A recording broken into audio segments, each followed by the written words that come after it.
Let's talk about the Indianapolis Colts. Then I can speak some optimism into the world. They're not a scam. The Colts are not a scam. The Colts are not a scam. No, this was a fantasy bonanza. It's a fantasy bonanza, and I just think it's real and sustainable. I think it's real and spectacular. This Indianapolis offense, I don't know why this won't just sustain. They have an awesome play caller in Shane Steichen, who is just cooking like he has a 5-star Michelin star restaurant at the moment, where he has an awesome offensive line. The interior of the offensive line has been so much better than expected with Bortolini and Gonsalves, who are doing amazing work run blocking. He's got, I think, the best running back in football. And Daniel Jones, a lot of people have compared, to me at least, Daniel Jones to Sam Darnold last year, and they're like, oh, this could fall apart at any time.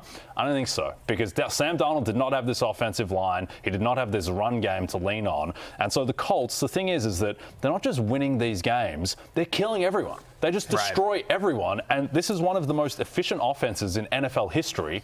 They've punted like 11 times in 7 weeks. It's completely insane. Like, I just think that fantasy-wise, Jonathan Taylor, I think he's the number one guy the rest of the way because of this insane touchdown production. They just run it every time they get into the red zone. He's already had 3 games this season with 3 touchdowns and 30 or more fantasy points. Of course, it happened to me this week because Lawrence is playing me in the League of Assholes, and of course he has Jonathan Taylor. No surprise. Of course, I could have told you Jonathan Taylor. Stunning performance from Jonathan Taylor. But couldn't he have done 2 touchdowns? Did it have to be 3? Couldn't the Chargers have shown some sort of fight? Look at that beautiful man. Oh, yeah. There you sad that our hands aren't holding together. You guys have the same color on, too. You and Jonathan Taylor. Me and JT like to dress the same. Now, I'm surprised you didn't, because usually about half my face is in this. I know I'm somewhere in this photo. Yeah, you're in the radius, that's for sure. So I'm going to tweet that photo after every Colts win. The previous version had half of your face in, and then yesterday I was like, no, I just want me and John. Me and John today.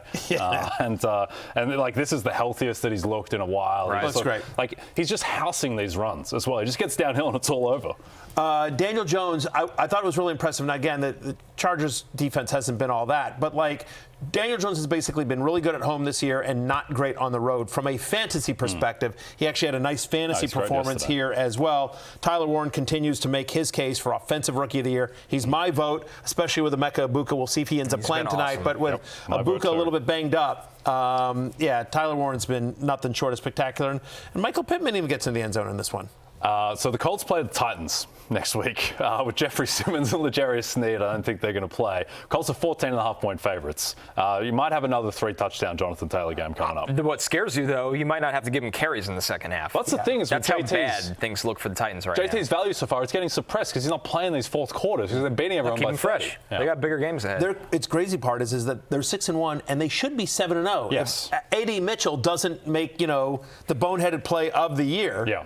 They're undefeated. A lot of people, as now I'm an avatar for Colts fandom, people are saying, oh, the Colts haven't beaten anyone, they haven't beaten any defense. They lit up the Broncos. They lit up the Rams. It's just that A.D. Mitchell cost them 2 different touchdowns. That's right. So this team is just a force at the moment. It's Titans, Steelers, Falcons coming up. Like, they're going to run the ball down those teams' throats. The real test will come after the bye, where it's at Chiefs, home Texans, at Jags, at Seahawks, Niners on Monday Night Football, which could be the Coach of the Year Bowl, Steichen v. Shanahan.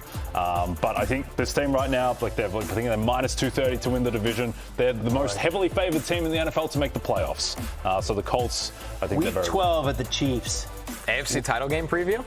Very possibly. Then they'll be coming off their bye. They'll have 2 weeks to prepare for Mahomes and company. I think right now, the only team that I know for sure is better than the Colts is Kansas City. Yeah. And I think Detroit when they're healthy. I think those two. But the Colts, I think, have the Packers that much better than the Colts? Yeah. No. The other team, when healthy, and they're far from healthy, is the Bucs. Yeah. Yeah, I'll see with the Bucs. Yeah. Bucs are 6.5-point dogs tonight. Well, they're running out of people. Yeah. So that's the problem. You need people. Yeah, you do, in fact, need people. Who says you're not a good fit football analyst? I know. Those people are fired up about the Colts. Yeah, it's such a joy to watch this team. I just love watching Steichen's offense. Yeah. It's great. Even in a loss. Very happy. Yes. A lot to dissect with the Chargers, He's just guys. excited because finally he's got a bunch of money on a team that actually might cash for him. It's so good. I love it. It's just, I just settle down, watch the Colts, tell the kids to clear out. I just want to be alone with Shane Shane and John for a few hours. Just watch magic happen. It's great. Yeah, there you go. I'm rooting for you. You need one. I love that that's your excuse to get the kids out of the room, as opposed to just The anything Colts like, are on. I need to be alone with Shane and John. Yeah. On the other side of this game. But you just say to the kid, when you say it, you just say, hey, kids. You don't like individually name by name, because then you'd have to remember each one of their names. No, This just is the collective, kids. the vague collective. I like that my rundown says Vidal turns into a pumpkin. Not a great week if you spend a lot of fab on Kimani Vidal, but if you somehow are rostering Oronde Gadsden, you hit a bonanza. Well, we've talked about Oronde Gadsden for a number of times in terms of the waiver show, like He's deeper a league deep ads. league tight end We've ad. talked about him, that we like him. I'm a Syracuse guy. I loved him at Syracuse last year. I know you talked him up. You liked him as Great a receiving prospect. threat. I remember saying this on this show last week. I'm like, even though Will Dissly was out there, they still use Gadsden quite a bit. And so I don't think any of that is a surprise. We'll get more into Gadsden tomorrow on the Waiver Wire show, but back-to-back games now with at least a 75% route participation for Oronde Gadsden the second. It was nice to see Keenan Allen, even with Quentin Johnston back, and Keenan Allen, who'd sort of been trending down a little bit, he had a big game here. The issue was here, guys, they got down so big. They're already a pass rate over expectation massive team, right? They lead the NFL in pass rate over expectation. And so when they got down big, continued to go, but it's fine with us. It's a bunch of fantasy points. It is. And I think it's going to start, like, Justin Herbert's just under siege every play. Oh, he has now, like, Joe Alt will come back, if not Thursday, then the following week. But I think, like, right now, they've got 5 below average offensive linemen, the way they're playing. Even some of their backups are getting banged up. Yeah, they're down to 6th and 7th string tackles. Right. Like, it's completely insane what's going on there. Herbert is still able to compile yards because he's just that good. But, yeah, the run game, I just think, is not going to be there until Alt comes back and they get a semblance of health. You're going to think I'm crazy here, but I actually think I was encouraged by Kimani Vidal's performance. And you're like, what are you talking about, Barry? Like, he just didn't do anything. Okay, fine. 7.5 fantasy points, not great. But by the way, running back 23 as we head into Monday Night Football. Okay, so he was a flex this week. Again, not great, but the Chargers had 16 running back carries in this game. Kimani Vidal got 13 of them, right? He played 65% of the snaps.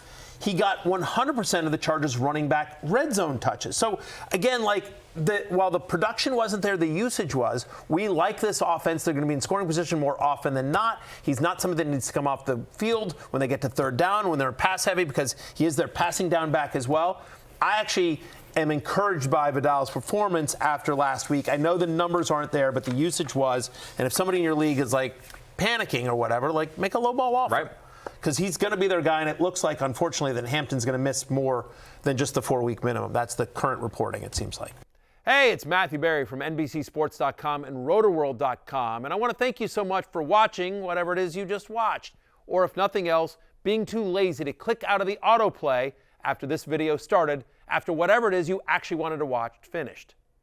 But now that you're here, I'd like to take a moment here to ask you respectfully now, okay? I'm asking you respectfully to subscribe to the NFL on NBC YouTube channel. You'll get the latest RotoWorld fantasy news headlines, all sorts of great shows, including my own Fantasy Football Happy Hour. So go subscribe now. Again, I'm asking respectfully.